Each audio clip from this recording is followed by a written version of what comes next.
नमस्कार. मराठी तरुणांनो, मराठी उद्योजकांनो, मराठी युवकांनो, युवक आणि युवती सर्वांसाठी नोकरी करावी की व्यवसाय करावा. प्रत्येकाला असं वाटत असतं की नोकरी करावी की व्यवसाय करावा, आणि त्यामध्ये नोकरी हा सर्वोत्तम पर्याय म्हणून आपण गेले अनेक वर्ष आपल्या आई वडिलांकडून ऐकत आलो. कारण नोकरी म्हणजे कायमस्वरूपी उत्पन्नाची हमी आणि व्यवसाय म्हणजे रिस्क.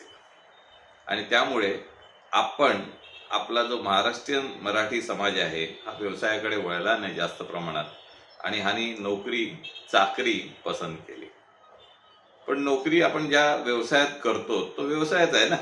तर तो व्यवसाय चांगल्या प्रकारे चालत असेल आणि त्याच्यात तुमचा सहभाग सकारात्मक असेल, मग अशा व्यवसायात नोकर बनण्यापेक्षा मालक बनायला तुम्हाला कोणी अडवलाय का?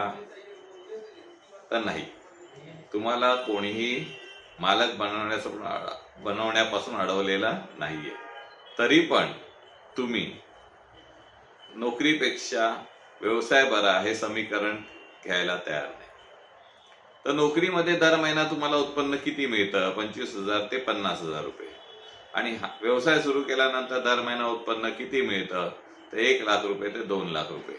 मग आपल्याला 2 लाखातनं मिळणारे आपले 25,000 रुपये किंवा 50,000 रुपये हे जास्त योग्य वाटतात, की आपणाला दर महिना 25 ते 50,000 रुपये पगाराची नोकरी ज्यातनं तुमचा मालक 5 ते 15 लाख रुपये कमवतो ती जास्त सुटेबल वाटते?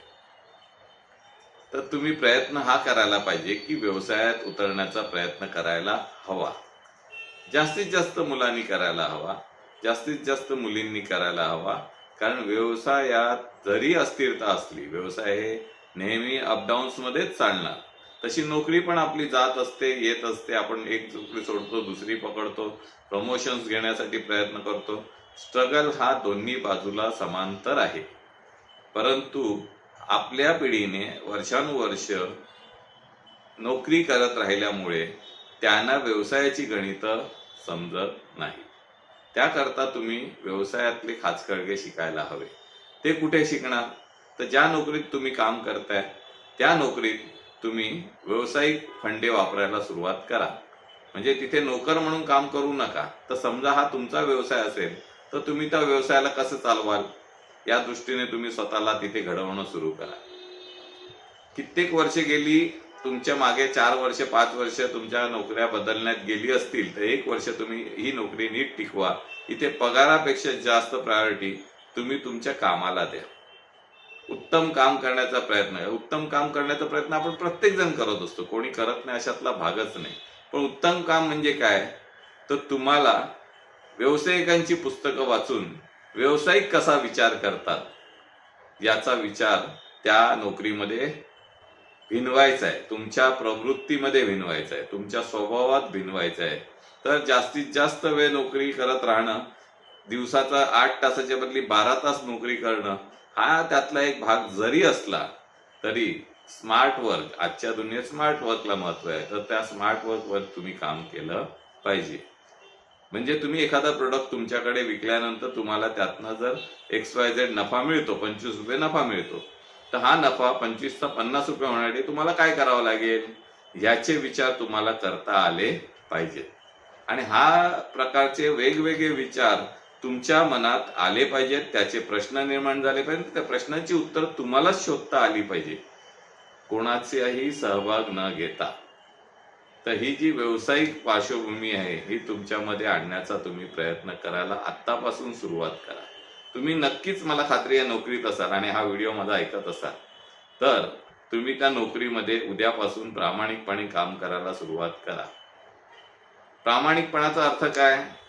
तर त्या व्यवसायाची गुणसूत्र, त्या व्यवसायातली फॉर्म्युलेज तुम्हाला शिकायचे आहेत. त्या व्यवसायाची वाढ होण्यासाठी लागणाऱ्या गोष्टी तुम्हाला करायच्या आहेत.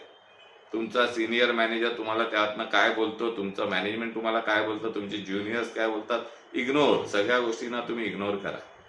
आणि तुम्ही सर्वप्रथम हे फॉर्म्युले स्वतःच्या शरीरातून बाहेर पडतील अशा प्रकारे, स्वतःच्या विचारातनं बाहेर पडतील अशा प्रकारे इम्प्लिमेंट करणं सुरुवात करा.